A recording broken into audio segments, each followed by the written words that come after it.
Envision yourself at 15, wrapped in opulent robes, convinced you're heading to a marriage festivity, but instead ushered into a secured room within the royal fortress. The gates seal behind you, not for intimacy, but for domination. The ladies there are not invitees, they are supervisors, educators, overseers. A royal healer is present, mute, prepared to document the forthcoming events. You were advised this was custom. What they failed to disclose was that each gesture, every response, would be noted and assessed. The weeks of imposed quiet now click. So does your mother's look that day. The way her fingers paused while arranging your tresses. The way she evaded your glance, not from apathy, but because locking eyes would have crushed her. Because this rite isn't about passion, it's about compliance. This is not a tale. For over 600 years, the Ottoman Empire upheld a framework so meticulously built, so mentally crushing, that even its bitterest foes would not have inflicted it on their offspring. A framework discussed only in murmurs, and subsequently wiped out completely. The year was 1623, and a 15-year-old princess was on the verge of learning that royal matrimony had two sides.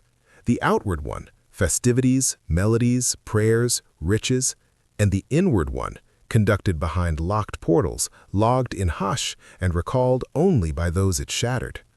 What transpired that evening was not a personal calamity.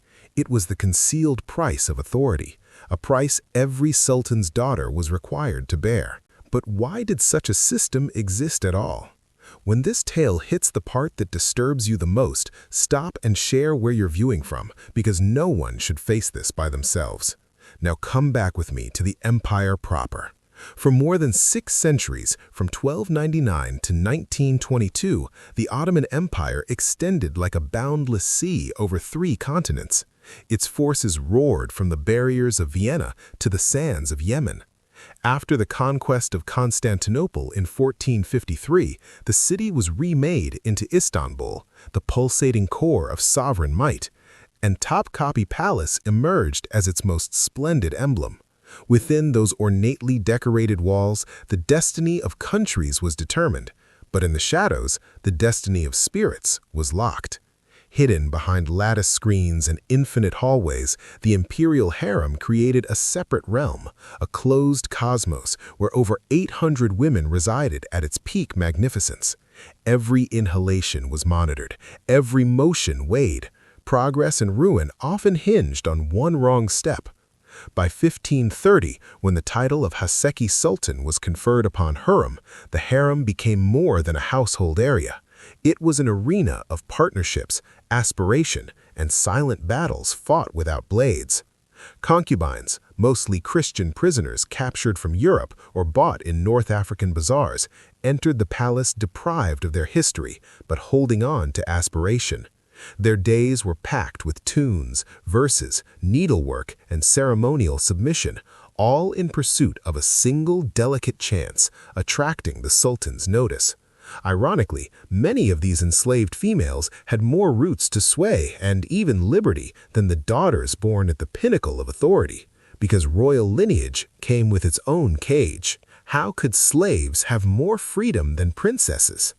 During the era historians now term the Sultanate of Women, figures like Kosum Sultan and Turhan Hatice Sultan exerted amazing sway, directing assemblies, guiding conflicts, and governing from behind curtains of etiquette. Their power remolded the empire proper. But while these females held authority, the princesses of the dynasty existed under a completely different destiny. They were not leaders, they were assurances. Human terms in diplomatic pacts, living stamps on coalitions, tokens positioned to ensure allegiance, quell uprising, or compensate loyalty among influential men. And it was into this framework that Princess Fatma Sultan was born in 1606. She was the daughter of Sultan Ahmed and Kosum, a woman capable of governing an empire from the dark. Fatma grew up encircled by parks, academics, and texts in Arabic and Persian. Historians lauded her wit. Mentors admired her self-control. She learned astronomy, calligraphy, history, and law. By all reports, she was outstanding. She spoke 4 languages smoothly. She argued with erudite men with confidence. She stared at the night sky with an inquisitiveness that frightened her mentors, because inquisitiveness was hazardous for a princess. And none of it counted, because from the instant she was born, her life was never her own. Her fate had already been inscribed. She would be bestowed in marriage, not for love, not for choice, not for joy, but as a tool of power. From the instant of her birth, Fatma Sultan's future had already been etched on unseen scrolls. She would be wed, not when she was prepared, not if she desired it, but when the empire demanded it. Her body would serve foreign policy, her compliance would secure coalitions. And so the choice was made. The man selected was Kara Mustafa Pasha, a general toughened by years of battle against Persia, nearly 20 years her senior. The bond was not born of fondness or even acquaintance. And still, the humiliations continued. Twice each week before the entire female court, Fatma was required to serve her own father's favored concubines. She washed them, combed their hair, fed them by hand, dressed them for their nights with the Sultan. This ritual was deliberate. It was meant to crush the final remnants of pride, to teach the princess that even those who shared her father's bed stood above her. Witnesses later noted that Fatma often broke down in sobs while fastening garments on those women, her hands shaking as the court looked on in silence. Could the preparations get any more intense? 1 week before the wedding, the regimen intensified. Fatma was moved to the Jalinchik Kushk, the bride's pavilion, an isolated structure sealed from outside sound. There, every detail of her existence was controlled. Her meals were regulated: pomegranates, honey, almonds, goat's milk, Yemeni spices. Her baths were supervised daily, using perfumed oils infused with valerian, poppy, and orange blossom. The elixirs were prepared by alchemists trained in Cordoba and Samarkand. They were designed to calm, to soften, to induce surrender. The walls of the pavilion were draped with tapestries depicting ideal wives, obedient, fertile, silent, promised heavenly rewards for their submission. Venetian mirrors were placed strategically throughout the rooms, forcing Fatma to observe herself constantly, as if her own gaze had become another form of surveillance. By then, she understood the truth. Her body no longer belonged to her. Her voice had been reduced to fragments. Even her thoughts were no longer safe. And the empire was not finished with her yet, because the day of the wedding was approaching, and what awaited her then would complete what this preparation had begun. This practice was known as murakaba. In its original form, it was a Sufi mystical exercise, a method of inward reflection meant to discipline the mind. Inside the palace, it was transformed into something else entirely: a psychological weapon, a system designed to force the princess to surveil herself, not only her actions, but her thoughts. Even her inner world was no longer safe. In that isolation, Fatma began to understand the full extent of what had been done to her. She was no longer the mistress of her own life. Her body had been trained into obedience, her voice reduced to fragments, her thoughts reshaped into reflexes of submission. The preparation had achieved its purpose. The curious, intelligent young girl who once dreamed of the heavens had been methodically erased. What would the wedding day bring? And then the day arrived, March 15th, 1623. From the first light of dawn, Istanbul pulsed like an overflowing heart. The streets filled with incense and music. Processions wound through the city. In Topkapi Palace, banquets were laid on gold tableware, and guests moved through halls alive with celebration. There were dances from Persia and Andalusia, songs performed by the empire's finest musicians. Janissaries competed before the Sultan, displaying strength and discipline. To the people, it looked like a festival worthy of heaven itself. For Fatma, it was a sentence being carried out. Chroniclers noted that while guests laughed and drank wine, The princess remained silent. Her lips were dry, her gaze unfocused. Palace physicians watched her closely, recording tremors, cold sweats despite the cool March air, an absence of appetite, and sudden episodes of breathlessness, signs we would now recognize as severe anxiety. Public splendor masked private terror. And when the final toast was raised and the civilian guests withdrew, the most dreaded moment began. Fatma was escorted from the palace halls toward the nuptial pavilion built deep within the private gardens, according to ancestral plans dating back to the time of Mehmed II. The structure was octagonal, divided into 3 ascending levels. Each level served a purpose: purification, presentation, consummation. Nothing about this architecture was accidental. Every corridor, every threshold had been designed to strip the princess of agency and transform the ceremony into an act of total submission. What horrors lurked in each level? The first level was known as Taharet Odasi, the Chamber of Purification. There, Fatma was subjected to ritual baths that lasted for hours. Carrara marble reflected torchlight across the water. Essences of damask rose, jasmine oil, sandalwood, and Somali ambergris clung to her skin. Alchemists applied ointments infused with diluted opium, mandrake, and other substances meant to calm the body and dull resistance. Court doctors described the resulting state as an ecstasy of submission. The second level was Teslim Odasi, the floor of surrender. Here, Fatma was dressed in her nuptial gown, white silk woven with gold thread adorned with pearls from the Persian Gulf. To an outsider, it appeared regal. In truth, it was engineered for control.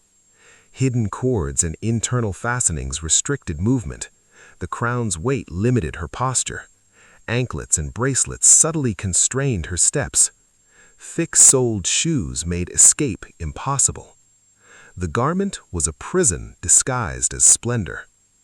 While Fatma was being transformed into a symbol, her future husband underwent very different preparations. Surrounded by advisors and seasoned war veterans, Kara Mustafa Pasha received instruction not on marriage, but on domination. He was taught methods of intimidation, calculated phrases meant to humiliate, and techniques to impose authority over an imperial princess. There would be no uncertainty in this union, no resistance allowed. Then came the ascent to the third level, Chieft Odasi, the Chamber of Consummation. Its walls were covered with tapestries depicting conquered cities, defeated armies, and captive princesses. The imagery was deliberate. It drew a clear parallel between victory in war and victory in the marriage bed. The furniture itself was crafted for control. Beds with concealed cord systems, cushions soaked in soothing oils, low light designed to disorient and weaken resolve. It was there, surrounded by symbols of conquest, that Fatma faced her most feared night. Barely supported by her own breath, she became the living seal of a political pact. But what really happened behind those doors? Official chronicles would later describe the wedding as a triumph, but inside that room, a different reality was unfolding. When the doors of the Chieft Odasi closed behind the procession, Fatma was left alone with her husband. Medical records of the time described what followed as a complete collapse of the spirit. Months of discipline and humiliation had exhausted her capacity to respond. Her body trembled uncontrollably. Her voice fell to a whisper. Her eyes drifted as if fixed on something no one else could see. Imperial doctors later named the condition Summa Wetam, total shock. Kara Mustafa Pasha, trained in sieges and battlefields, initially interpreted her state as defiance. He believed it was arrogance that needed to be broken. He applied the methods he had been taught: intimidation, calculated phrases meant to humiliate, and techniques to impose authority over an imperial princess. There would be no uncertainty in this union, no resistance allowed.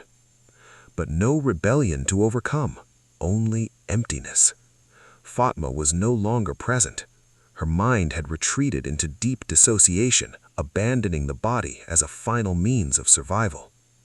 When the marriage was eventually consummated, after hours of failed attempts, hidden observers recorded the event as a traumatic event for all involved. Documents written in Persian code speak of internal hemorrhages, repeated loss of consciousness, and what physicians called ruh sukuneti, the departure of the soul. From that night onward, Fatma Sultan was never the same. In the days that followed, even the strictest instructors in the harem were alarmed. The princess developed selective mutism. She spoke only when directly addressed, and then only in whispers. Her appetite vanished entirely, forcing attendants to feed her against her will. The brilliant child who once debated scholars and studied the stars had disappeared, and what came next would ensure she never returned. Episodes of uncontrollable crying began without warning and could last for hours. Worse still, what court chroniclers referred to as the disease of fear soon emerged. The mere presence of a man, even trusted eunuchs, was enough to send the princess into panic. Her breathing became rapid and shallow, her skin drenched in sweat. Sudden fainting spells left attendants scrambling to keep her conscious. Court physicians diagnosed what they called virginal melancholy. According to their medical treatises, this condition was common among imperial princesses after their first wedding night. It was spoken of quietly, almost clinically, as if it were an expected consequence rather than a catastrophe. They tried everything they knew: herbal treatments, music therapy, Sufi spiritual exercises meant to restore balance to the soul. None of it worked. According to their medical treatises, this condition was common among imperial princesses after their first wedding night. It was spoken of quietly, almost clinically, as if it were an expected consequence rather than a catastrophe. In modern terms, we would recognize it for what it was: irreversible trauma, a wound to the psyche that no simple remedy could repair. They tried everything they knew: herbal treatments, music therapy, Sufi spiritual exercises meant to restore balance to the soul. None of it worked. Nothing brought back the girl Fatma had been. In her place remained a subdued, obedient presence, physically alive, but absent. Her books stayed closed, her instruments gathered dust. The gardens she once wandered with wonder were abandoned. The daughter of the most powerful sultan on earth had been reduced to a silent figure, a shadow of unrealized potential. Absolute power consumes its own first. Her marriage to Kara Mustafa Pasha became mechanical. There were children, there were formal appearances, there was the outward illusion of stability. But behind closed doors, silence ruled. Distance replaced intimacy. Routine replaced connection.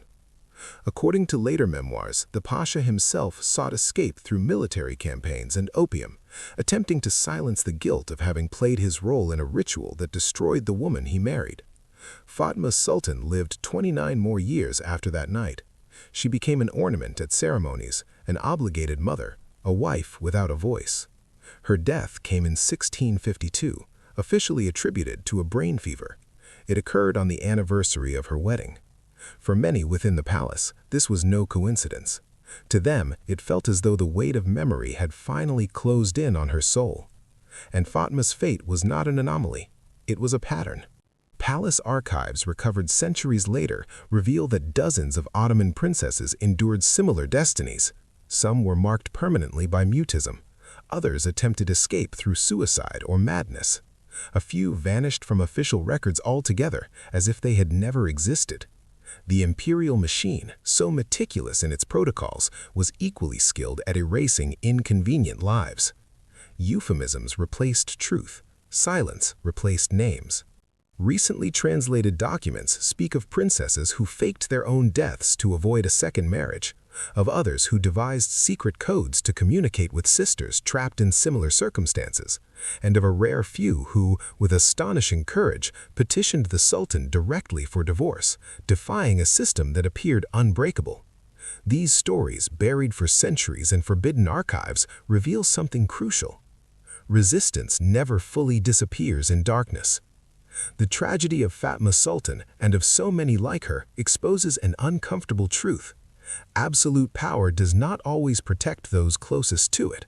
Sometimes it consumes them first.